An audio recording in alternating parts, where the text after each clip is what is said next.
Students, welcome to first year Urdu class. आज हम पढ़ेंगे एक ड्रामा अज़हर अफसर का लिखा हुआ है। ड्रामा सुनने से पहले अज़हर अफसर के बारे में जानेंगे मुख्तसर। अज़हर अफसर हैदराबाद दक्कन के मशहूर अदीब व ड्रामा निगार गुज़रे हैं। अज़हर अफसर का नाम अज़हर जान बेग जान जाना था। इनके ख़ानदान का ताल्लुक़ मिर्ज़ा मज़हर जान जाना शहीद से है। अज़हर अफसर हैदराबाद के अखबारात और रसायल में भाईजान के नाम से लिखा करते थे। उनको अदबी ज़ौक़ विरसे में मिला था। इनकी इस्लाही कहानियों की तारीफ़ बाबाए उर्दू मौलवी अब्दुल हक ने भी की थी। इनके मज़ामीन और ड्रामों में असर हाजिर के समाजी मसाइल और सियासी हालात की अक्कासी मिलती है। अज़हर अफसर ने बच्चों के लिए मालूमाती व तफरीही मज़ामीन भी लिखे हैं। इनके लिखे कई ड्रामे न सिर्फ रेडियो पर नशर हुए बल्कि मुख्तलिफ़ स्कूलों और कॉलेजों में भी सालाना जलसों के मौके पर स्टेज किए जाते रहे। इनके ज़्यादातर ड्रामे कौमी एकजहती, समाज सुधार और अदबी शख्सियात के खाकों पर मुबनी हैं। कौमी एकजहती पर मुबनी खाकों में सदाए जाउदां, जोए हयात, धरती का सूरख, तामीर आरज़ू और रात का खाना शामिल हैं। इन खाकों में पंडित नेहरू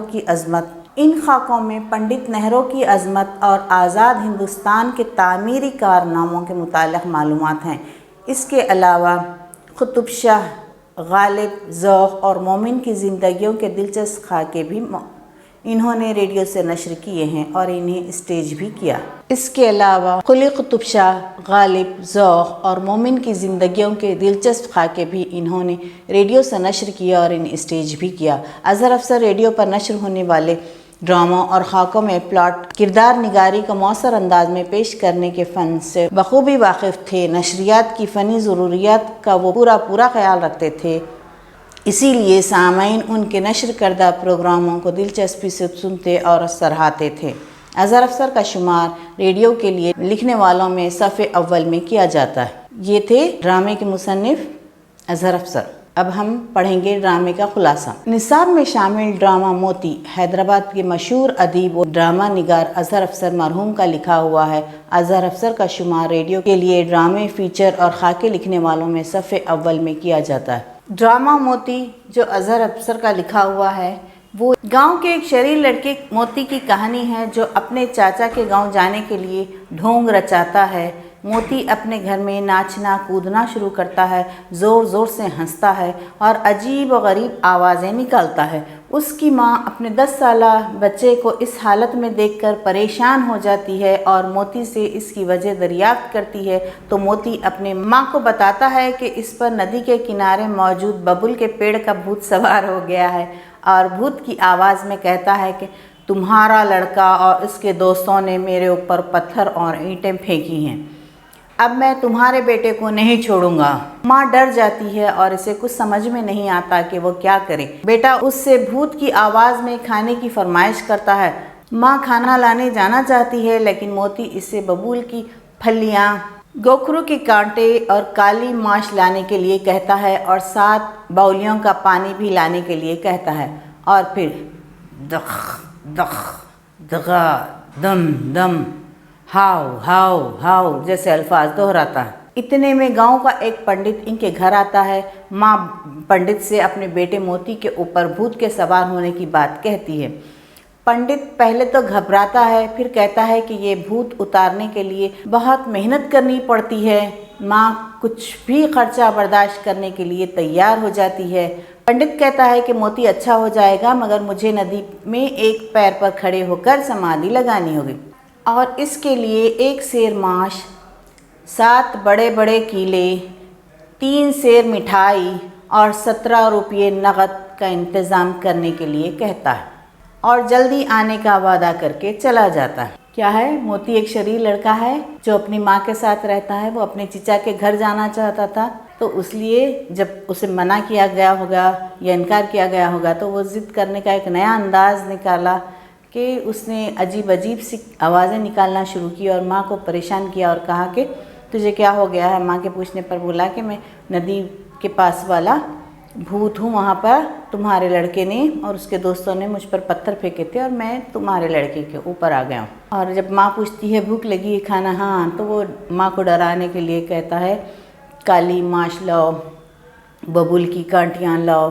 गुखरे लाओ, ये चीज़ें मांगता है। तो माँ और परेशान हो जाती है। उसी दौरान एक पंडित का गुजर उधर से होता है। जब उस मोती की माँ ने मोती की हालत पंडित से बयान की तो पंडित कहता है, पहले तो वो घबरा जाता है, परेशान हो जाता है, फिर कहता है कि ठीक है मैं इसका इलाज करूँगा, मगर इसके लिए बहुत मेहनत की ज़रूरत है और ख़र्चा भी अच्छा आएगा, क्योंकि नदी में मुझे एक पैर पर खड़े होकर समाधि लगानी पड़ेगी, जिसके लिए 1 सेर माश, 7 बड़े बड़े कीले, 3 सेर मिठाई और 17 रुपये नगद इंतज़ाम करना होगा तुम्हें। माँ बेचारी सोचती है कि चलो बच्चा, बस उसका बच्चा अच्छा हो गया तो बस है, उस पर से भूत उतर गया तो बस है, मेरा बच्चा बच गया तो बस है, इसलिए वो चीज़ें लाने के लिए तैयार हो जाती है। पंडित के जाते ही मोती का बड़ा भाई अक्कू आता है और अपने छोटे भाई के ढोंग को समझ जाता है और माँ से 2 सलाखें गर्म करने और छुरी लेकर आने के लिए कहता है। जब पंडित ये तमाम चीज़ें बोलकर चला जाता है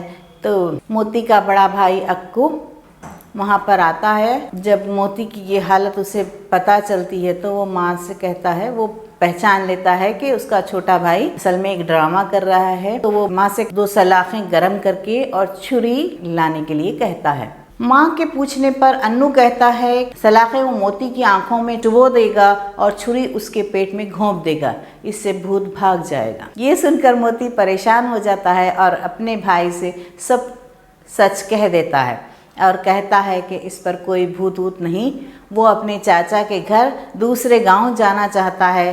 क्या होता है, जब बड़ा भाई अनु समझ जाता है मोती ये सब ड्रामाबाजी कर रहा है, तो वो उसे सुनाने के लिए, उसे डराने के लिए वो माँ से कहता है कि 2 गरम गरम सलाखें गरम करके लाओ और छुरी लाओ। तो माँ पूछती है कि वो छुरी और सलाखों का तुम क्या करोगे। अन्नू कहता है कि वो गरम गरम सलाखें मैं मोती की आँख में डालूँगा और छुरी उसके पेट में घोंप दूंगा, जिससे उसका भूत भाग जाएगा। ये सुनकर मोती बहुत परेशान हो जाता है और अपने बड़े भाई को सब सच्चाई बता देता है कि वो ये सब ड्रामा चचा के घर दूसरे गांव जाने के लिए कर रहा था। अन्नू अपने छोटे भाई मोती की ख्वाहिश पर इससे वादा कर लेता है कि क्लास में फर्स्ट आओगे, मेहनत करोगे, कभी शरारत नहीं करोगे, फिर कभी ढोंग नहीं करोगे। मोती अपने भाई से वादा करता है। तब अन्नू भी थोड़ा ड्रामा करके मोती के ऊपर से भूत भगा देने का ड्रामा करता है। माँ को राज़ी करवा लेता है कि मोती को इसके चाचा के गांव थोड़े दिन के लिए भेज दिया जाए। साजिश में बड़ा भाई भी शामिल हो जाता है। वो इसे कुछ शराइत रखता है कि मोती को कहता है कि तुम फर्स्ट क्लास आओगे इम्तिहान में और कभी शरारत नहीं करना और कभी भी ऐसा ढोंग नहीं करना, भूत वाला ढोंग वगैरह नहीं करना। मोती वादा कर लेता है। तो फिर इस शरारत में अन्नू भी थोड़ा सा शामिल हो जाता है और उसने भूत भगाने का ड्रामा शुरू करता है और माँ को समझाकर राज़ी कर लेता है कि मोती को उसके चचा के पास दूसरे गांव जाने दिया जाए।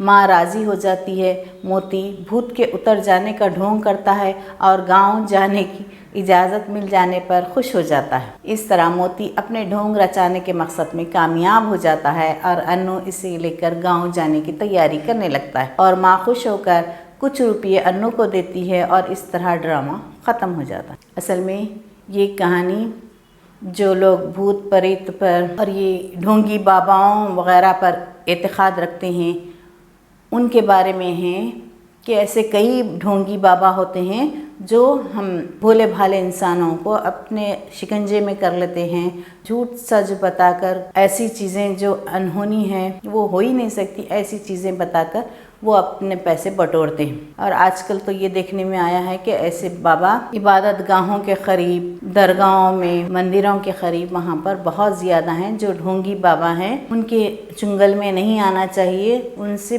दूरी अख्तियार करें।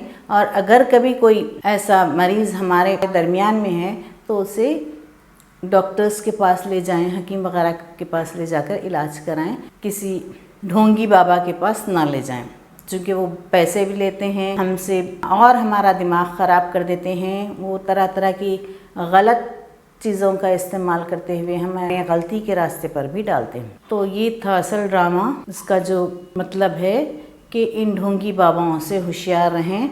जैसा कि कहते हैं उन पे भूत आ गया, उन पे फलां आ गए, उन पे कुछ आ गया, वैसा कुछ होता ही नहीं है। ये साइकोलॉजिकल चीज़ है। अगर कोई ऐसी बीमारी में मुब्तला हो जाए तो उसे किसी डॉक्टर हकीम के पास ले जाएं, ना कि इधर उधर ढोंगी बाबाओं के पास ले जाएं। उस मसले को सुलझाने की कोशिश करें। यहीं ये सबक ख़त्म होता है। शुक्रिया।